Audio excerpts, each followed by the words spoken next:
Good morning. It's July 19th. Ron and I are here today to review several topics with you.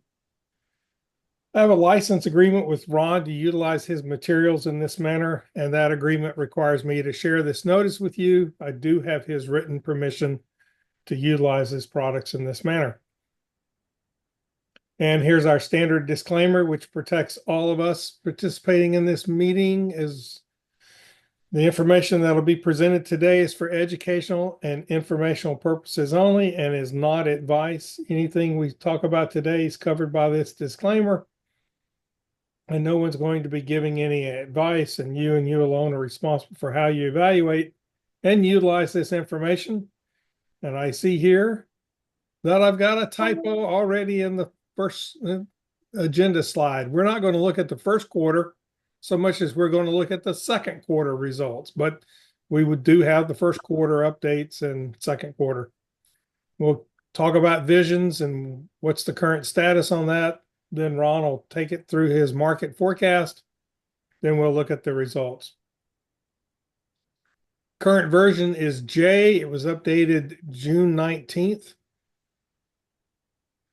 And that fixed a lot of the fundamental option and chart data issues. Since that time, J being issued, we found a few quirks in it that we want to fix, and plans are underway to release that new version K. So if you've got anything that you've seen unusual, now's the time to let Ron know to where we can get that incorporated into the new version K. And I'll send an email out to everybody when it's available for download and installation. And with that, Ron, take it away. Okay, everybody, let's take a look at our update on the forecast. Here were our settings. We've got interest rates flat. Interest rates have been flat, although Powell is getting a lot of pressure. Let's see what happens. Unemployment rate we thought would be up. They are flat. Could go up, but maybe not as expected. Price of oil down. GDP growth rate flat. U.S. dollar is stronger. This is the first term of the presidential year. First year of the presidential term. Consumer sentiment flat. I think is on and see the Federic chart is C to A to B. So let's take a look at actual against the forecast. The black line is the actual, the S&P 500 now, and the blue is the forecast. We are back up together in our forecast and actual, and the forecast suggests we're going to be moving up continuously, flat maybe September into October, and then another upswing out in November, December. So the market appears to be moving pretty close to this forecast.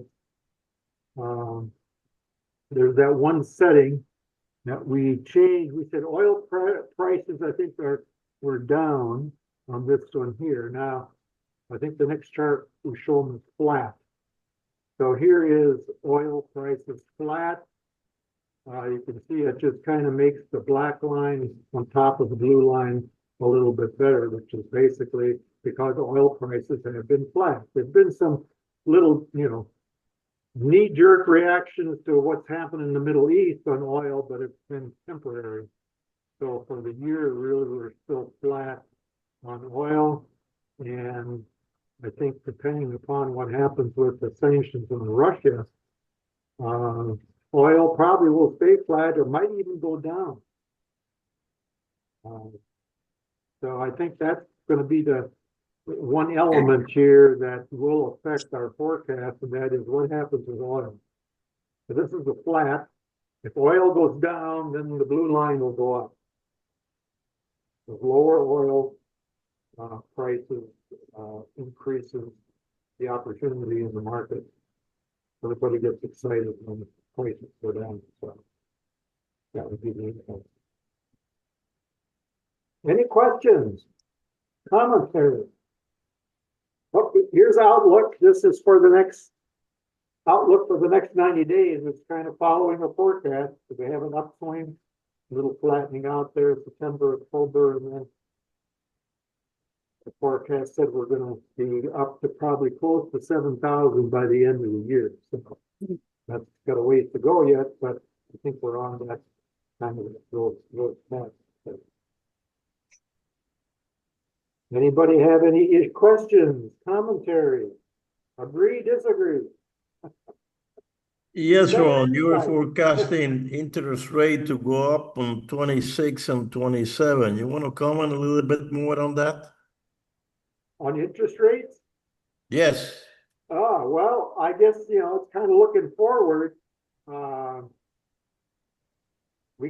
not looking at 26, 27 yet, so, but, the feeling was if the economy got too overheated and inflation wasn't under control, they'd have to raise interest rates some more, but things appeared to be calming down on the inflation side. So we would update, 26 and 27 to reflect more what's happening. So the up may not be up, might be flat down. Too far out to forecast.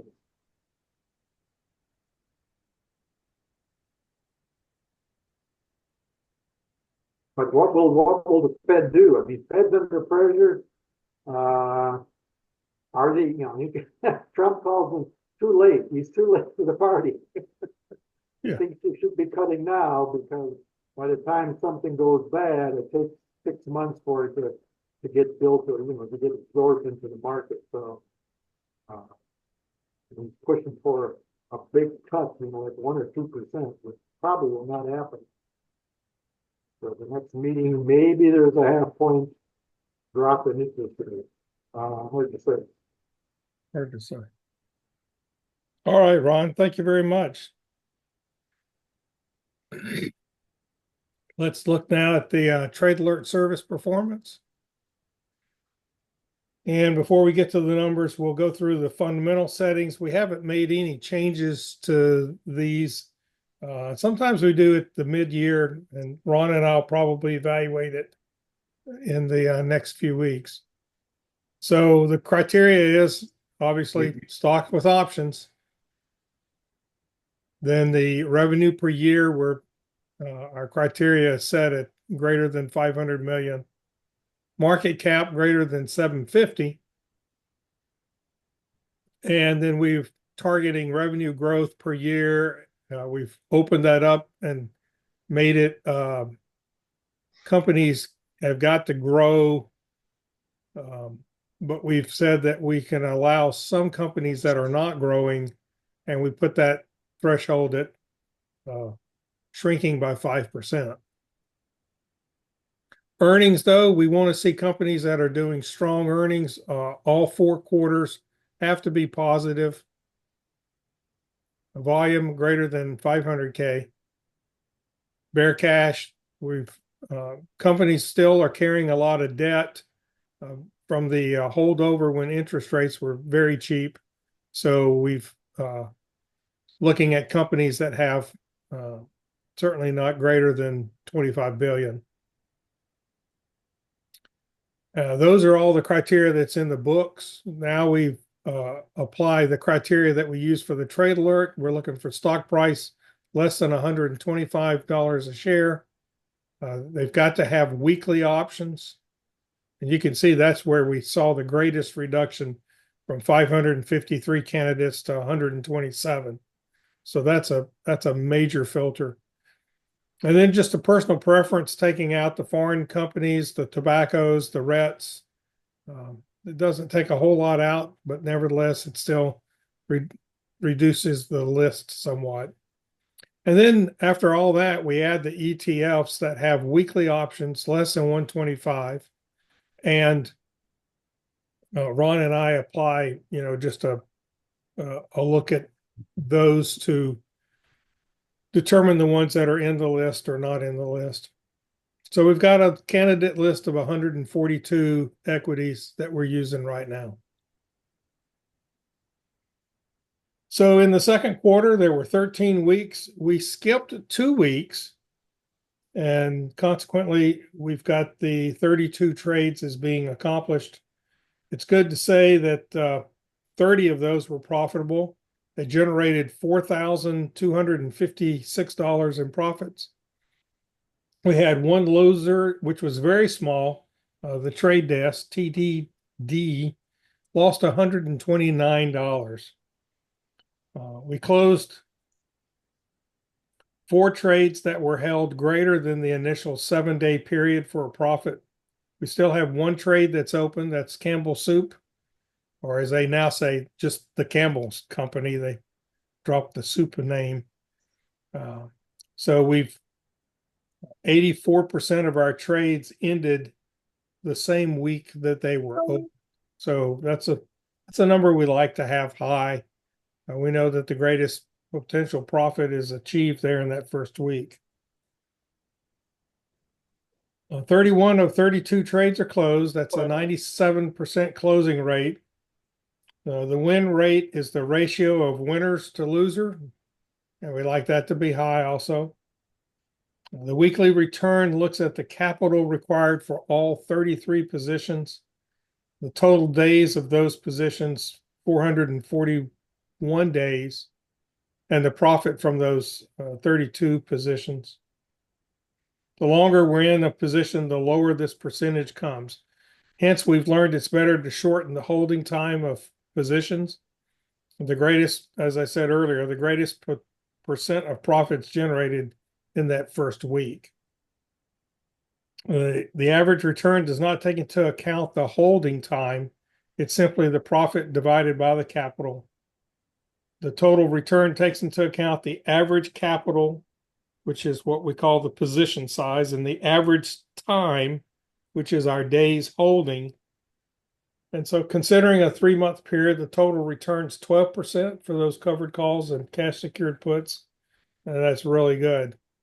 First quarter numbers have been updated from the previous meeting to now to reflect the positions that have been closed there. And as you can see, all of the positions that were initiated in the first quarter are closed at this point. And we had some losses, and so consequently our return, the average return as well as the total return, all those numbers were very low from a historical standpoint. So, but we didn't take those kinds of losses here in the second quarter, and you can see how much better the second quarter is. And so we're still holding a mid-year track here of 11.3% year to date for the total return. And we're optimistic that we can hold those kinds of numbers here through the third and fourth quarter, in which case we'd see total return of being maybe as much as 20% by the end of the year. So we're pretty optimistic about those things. Just to remind you, in terms of the trade alert performance, you need to do additional due diligence. Don't solely rely on the VTAM signal. Make your plan for success. You've heard us talking about those. We're using in the money calls because they have a higher probability of success. We define success as being assigned within a week, certainly within 2 weeks. All successful trading rules include taking losses, and you heard us take a small loss to move on.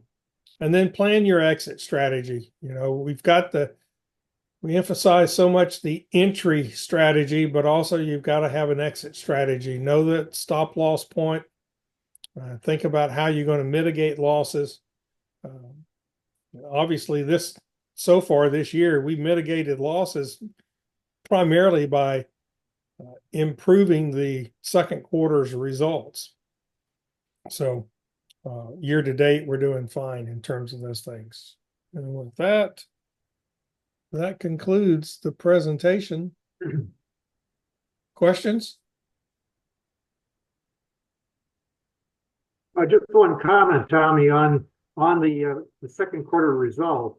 Now, those are the actual numbers. It means money in the bank. This is not anticipating that you're going to have the gain. The gain has taken place because the trades are closed. So the key is there, we're not waiting to close them. They're all closed, so those are real numbers, okay? So if there's a profit, the profit is in the bank. The only way you lose it is if you make a bad trade going into third and fourth quarter. You might get some of it back, but this is not anticipating you're going to have this gain. This is a real gain. People call it mark to market.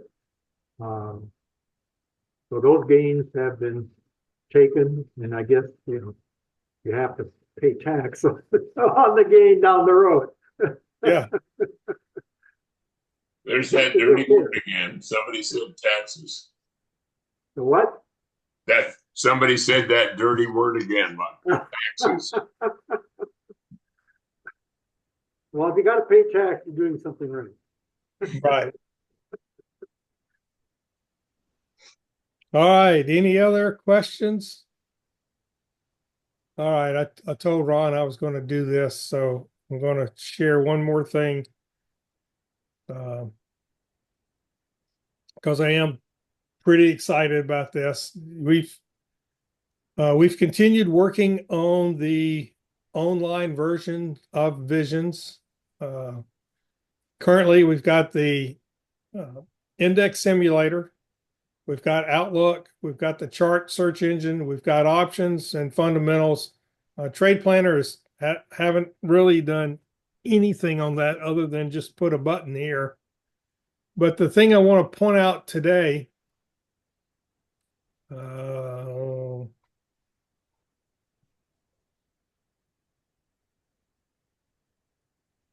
is we did make some improvements into the Outlook tools.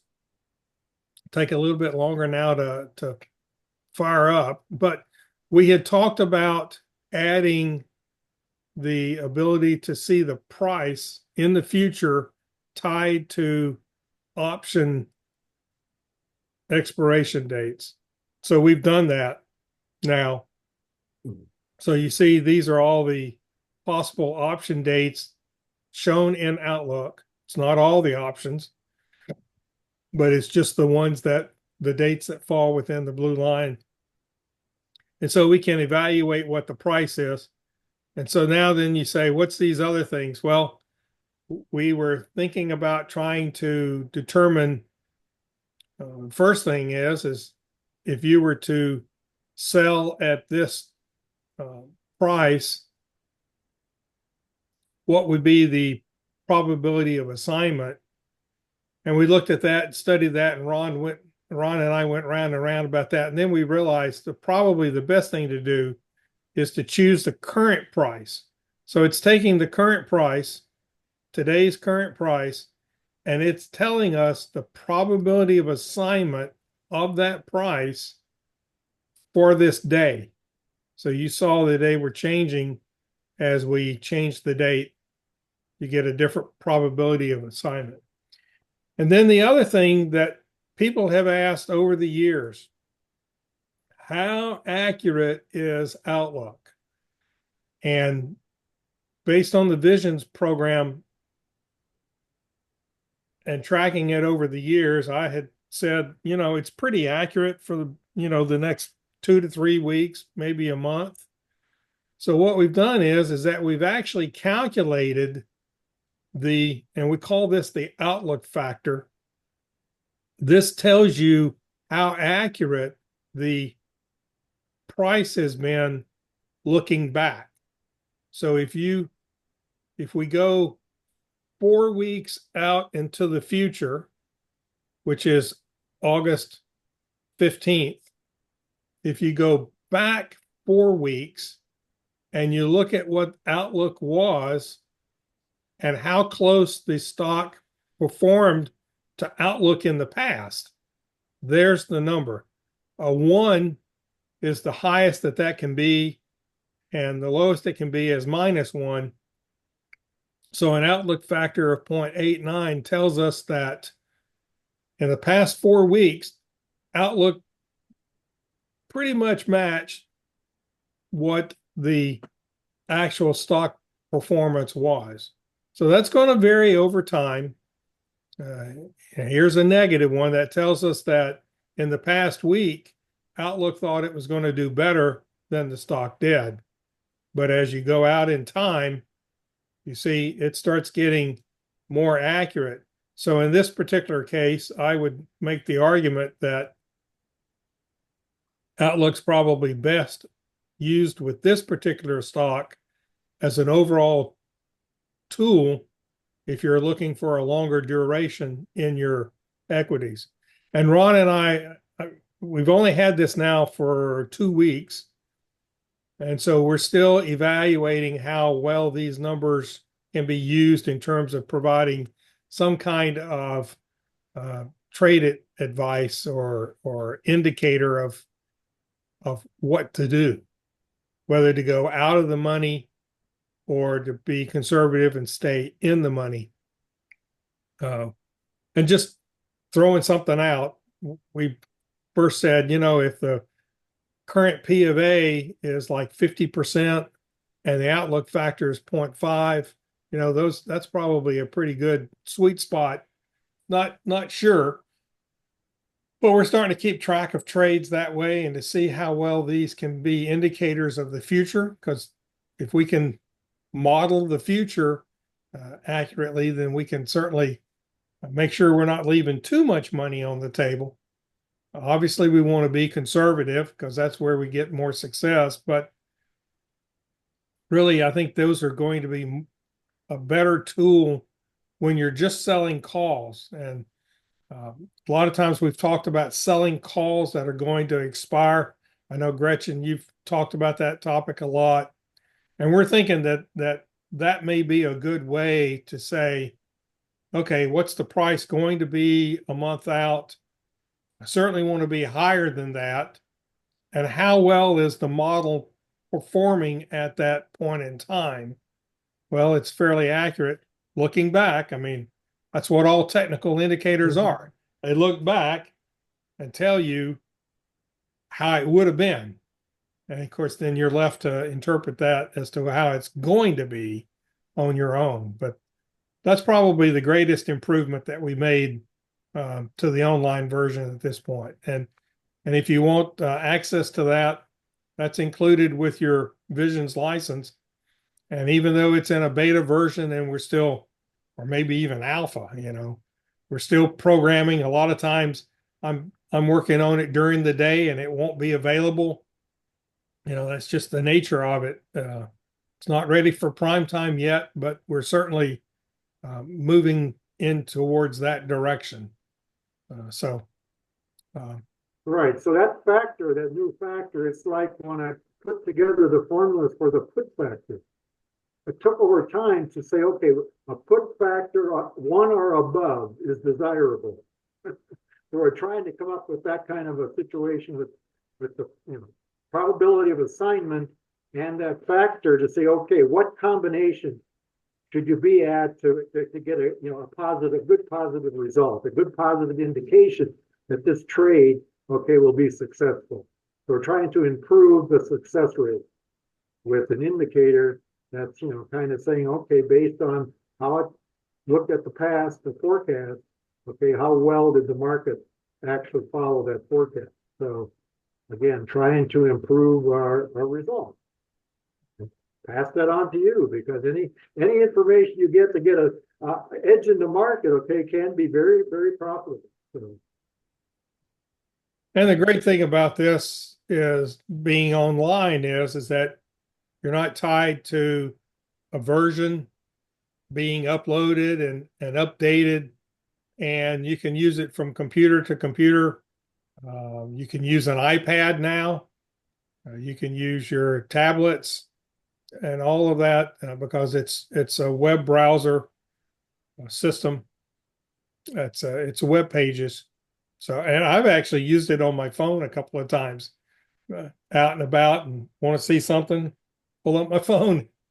Can't do that with the Windows version. Okay, not that I'm knocking anything you did, Ron, but this is something Ron and I've talked about for 7 years. And so, it's glad to be bringing that. I mean, we're we're trying to embed some AI. We have a lot of HI, human intelligence, in our current system.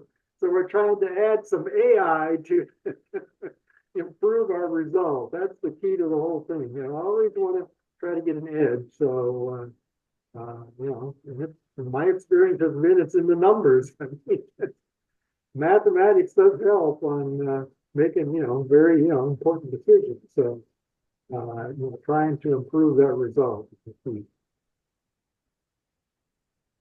All right. Any other questions for the group? Stay cool. It's hot everywhere. And we'll see y'all again then next month. Thank you very much for participating. you. All right, thank you.